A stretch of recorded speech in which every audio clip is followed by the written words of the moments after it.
everyone, welcome back to Sunday Live Show, and thank you so much guys for tuning in. I'm here to update you of what's going to happen on Uzalo from the 2nd to the 6th of August 2021 on Monday.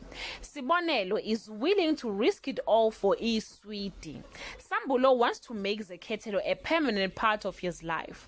Madongwe validates Nonka and Jesus' anger toward their family on Tuesday.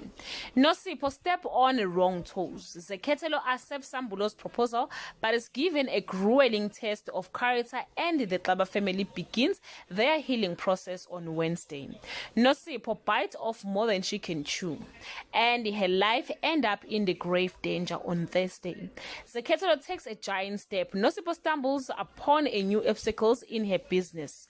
Njolo's app gives hope some KwaMashu residents on Friday. Sibonelo is pushing sales of Sweetie, even if it means he continues to do it right under Nkunzi's nose.